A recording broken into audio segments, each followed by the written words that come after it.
전부터 유엔 연설문을 발표한 세계 시민 시대입니다.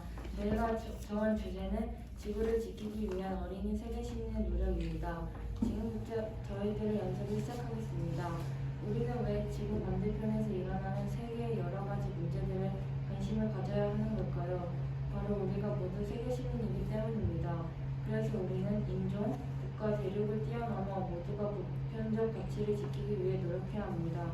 그 중에서도 환경 문제는 우리가 해결해야 할 가장 큰 과제입니다. 우리가 살아가고 있는 이 아름다운 지구가 병들고 아파하고 있습니다.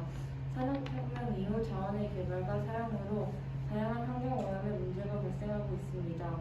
자연은 스스로를 치유하는 자연 정화 능력을 잃어가고 있습니다. 이제는 환경 문제는 먼 나라의 국민이 아니라 우리 삶에 직접적인 영향을 미치는 나의 문제이며 다음 세대를 위해 모두가 해결해야 할 과제입니다. 유엔 총회에서 BTS는 환경 문제에 대해 이렇게 이야기했습니다. 기후변화가 중요한 문제라는 건 다들 공감하시지만 어떤 게 최선의 해결 방법이라고 이야기하는 건 정말 쉽지 않더라고요. 단정지어 말하기엔 어려운 주제인 것 같아요. 하지만 미래 세대를 위해 우리가 꼭 해결해야 할 문제이므로 오늘 이 자리에서 환경 문제에 대해서 이야기하려고 합니다. 다음으로 지금 지구촌에서 어떤 환경 문제가 일어나고 있는지 한정훈 세계 시민이 발표하겠습니다. 먼저 지구온난화의 피해 사이는 폭염이 있습니다. 지난 30년 동안 우리나라는 1.19도가 상승했습니다.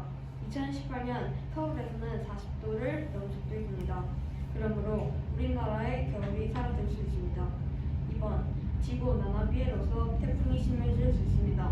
2019년 우리나라에 피해를 준 태풍은 관측 이래 가장 많았던 7개였고 2,000억 원의 재산 피해와 39명의 인명피해를 입혔습니다. 태풍은 열대 바다에서 증발되는 수증기에서 힘을 받기 때문에 해수면 온도가 높을수록 위력도 세집니다. 그래서 온도가 높아져서 태풍이 거세지는 것입니다. 3번, 해수면 상승. 빙산이 녹아서 해수면이 급격히 상승하면 전 세계 인구의 40에서 44%에 달하는 연안 도시와 도서국에 거주하는 사람들은 삶의 터전을 잃고 기후 난민이 될 위험에 처해 있습니다.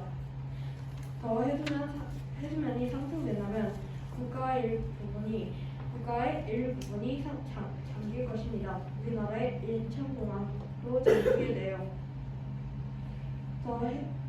우리나라의 해수면은 지난 40년간 10cm가 상승하여 지구온난화 피해를 받고 있습니다. 1.5도가 올라가면 버티기 힘들어지고 6도까지 올라가면 지구 인구 멸종으로 위기가 찾아옵니다. 다음으로 어린이 세계 시민 배전님에게 지구온난화 해결 방법을 들어보겠습니다. 재생에너지를 개발하고 실생활에 사용해야 합니다. 지구온난화의 주범으로 산업혁명 때부터 사용되었던 화석연료라고 할 수 있습니다. 즉, 석유, 석탄을 통해 에너지를 얻는 과정에서 온실가스가 발생하기 때문이죠. 그래서 현재 사용하는 화석연료의 사용량을 줄이고 재생에너지를 통해 에너지를 대체해야 합니다. 교통수단으로 발생하는 온실가스 사용 제한. 현재 우리나라뿐만 아니라 전 세계적으로 가장 많이 사용되는 교통수단은 자동차입니다. 문제는 자동차를 운행하면서 발생하는 온실가스도 지구온난화의 주범이기 때문입니다. 이와 같은 문제를 해결하기 위해서 전기차, 수소차 같은 재생에너지를 사용하는 자동차를 운행하고 늘려야 합니다. 친환경 소비 및 재활용을 해야 합니다. 우리가 현실적으로 앞서 언급한 해결 방안을 실천하기는 결코 쉽지 않습니다. 하지만 우리가 온실가스를 감소시킬 수 있는 방법 중 가장 수월한 것은 물건을 조금만 사는 것인데요.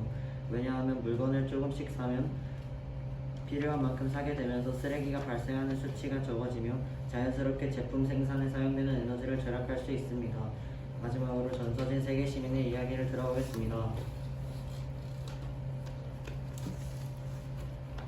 우리들은 아직 학생이기 때문에 환경 캠페인과 같이 간단하게 할 수 있는 일들을 통해 우리의 생각을 계속 알릴 것입니다. 또 전 세계적으로 일어나는 사회 문제에 관심을 가지고 NGO 등의 활동을 적극적으로 참여하고 관심을 가질 것입니다. 요즘 세계는 세계화되고 있습니다. 따라서 저희가 어른이 되면 더욱더 세계화가 심도 있게 변해 있을 것입니다.